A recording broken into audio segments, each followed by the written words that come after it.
Hey everyone, I'm working to hit 1,000 subscribers and I need your help to get there. If you enjoy this content, please hit that subscribe button right now. Something strange is happening in Denver and nobody in the building is talking about it. A veteran starter who should be fully healthy has simply disappeared from every off-season practice report, and the silence surrounding it is loud enough to change the entire outlook of this football team. What started as a throwaway line in an off-season notebook has turned into the biggest off-season mystery for the Denver Broncos. And if the tea leaves are being read correctly, it could unlock nearly $15 million in cap space and completely reshape who wears orange and blue this fall. Before we get into it, if you made it through the 4th of July fireworks in one piece, congratulations, because that means training camp and real football are right around the corner. So if you don't want to miss a single beat of Broncos news this summer, smash that like button and hit subscribe right now, because this offseason is about to get a lot more interesting. Let's set the scene. Nick Kosmider, a respected NFL insider for The Athletic, has been dropping hints that something unusual is brewing along the Broncos' offensive line. The Athletic is one of the most trusted outlets in football reporting, the kind of publication where if they print it, you can take it to the bank. And Kosmider recently pointed out something that should be raising eyebrows all across Broncos country. This far into the offseason program, one name has been conspicuously absent from every practice report: veteran offensive guard Ben Powers.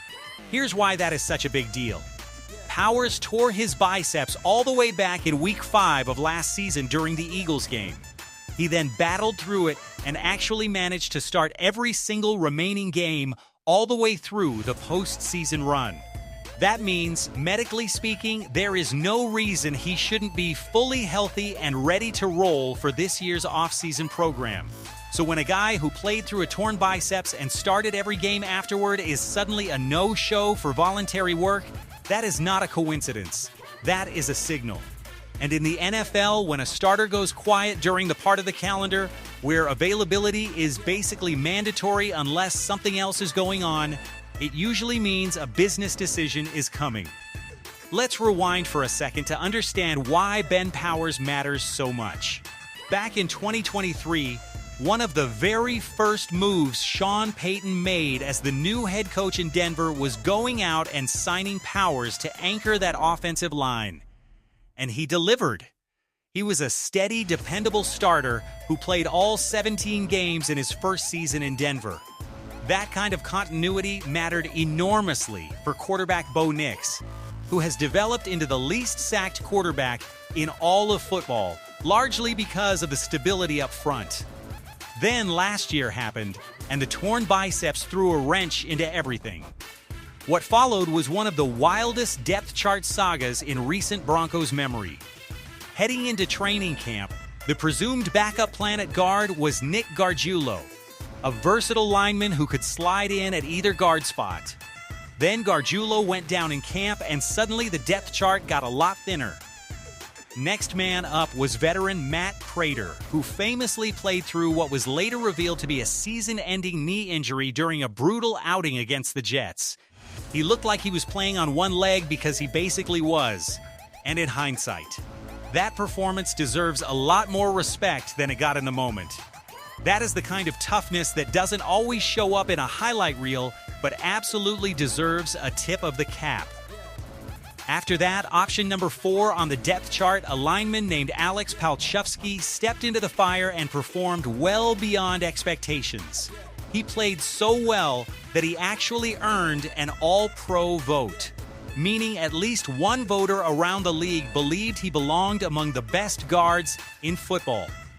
For a team's 4th option at a position to earn that kind of recognition is almost unheard of, and it says everything about how well Sean Payton and his staff have coached up that offensive line room. So here is the situation the Broncos find themselves in. If the team already got all-pro caliber play out of its emergency option last season, and this offseason it added a rookie in Cage Casey who many draft analysts believe could start immediately at guard, the math starts to shift. Suddenly, paying a premium to bring back a guard who has been mysteriously invisible all offseason doesn't look quite as necessary. It starts to look like the front office may be setting the stage to move on, and Power's total absence from the practice field could be exactly the tell that gives it away. Now here's where it gets financially fascinating. As of right now, the Broncos are sitting on roughly $30 million in available cap space. That is already a healthy number. But watch what happens if the team decides to part ways with Powers through a post-June 1st designation, the kind of move that would typically play out as a training camp cut. That $30 million balloons all the way up to around $42 million in cap flexibility. That is not a small jump. That is a franchise-altering amount of financial room, and it could be the difference between losing key pieces of this roster and running it back with the core that helped fuel that scorching 11-game win streak last season.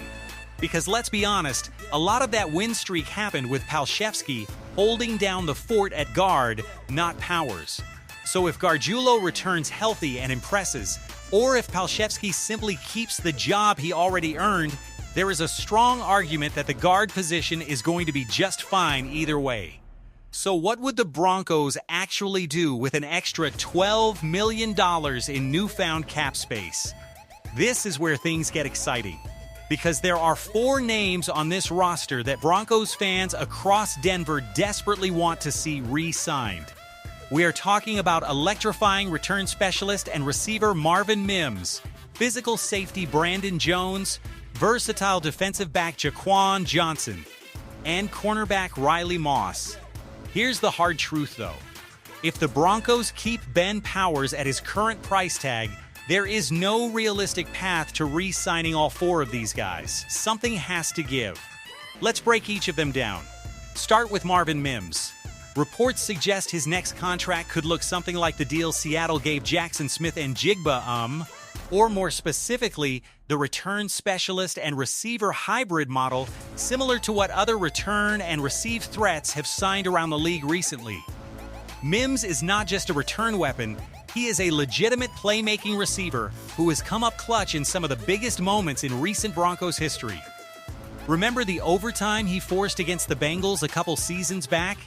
Remember the game-winning touchdown against the Browns? And let's not forget, the Broncos likely do not beat the Buffalo Bills without Marvin Mims scoring twice and drawing a massive pass interference penalty that set up the game-winning field goal drive.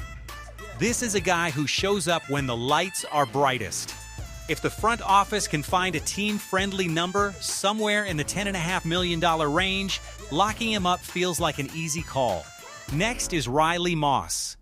He has become one of the most beloved young defensive backs on this roster, and by all accounts, he has deep roots in the Denver community at this point, showing up consistently at teammate charity events, including Pat Surtain's fundraising efforts.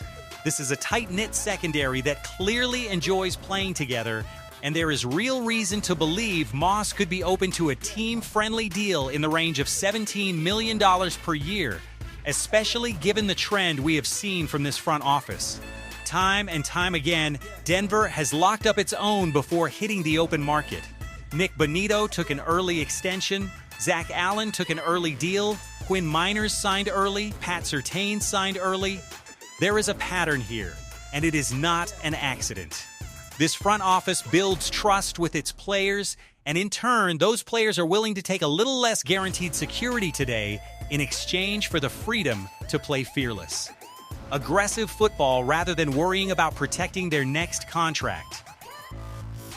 Then there's Jaquan Johnson, who has quietly turned into one of the better slot defenders on this roster.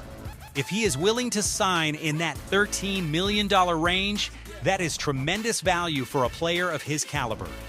And finally, Brandon Jones, who alongside Talanoa Hufanga has formed one of the more underrated safety duos in the league. The two of them together eliminate the feeling of having a liability on the back end, and with the Broncos already having lost safety PJ Locke this offseason, retaining Jones becomes even more critical, unless a younger option like Devin Key or rookie safety Miles Wooten out of Illinois is ready to step into a full-time role immediately. Here's the catch, though. Even with an extra $12 million unlocked from a Ben Powers cut, the Broncos likely cannot bring back all four of these names. Realistically, this comes down to picking 3 out of 4, and it is one of the most fascinating roster puzzles this franchise has faced in years. If it were up to me, I would prioritize Riley Moss, Jaquan Johnson, and Marvin Mims. Full disclosure, there is some bias in that pick because Mims has appeared on this very channel before, and there are hopes of having him back on again down the road. But there is a real counter-argument here too. Some fans will point out that Jalen Waddle's arrival already strengthens the receiver room, which could make Mims more expendable than expected, especially given the injury risk that comes with a receiver who also handles a heavy workload as a return man.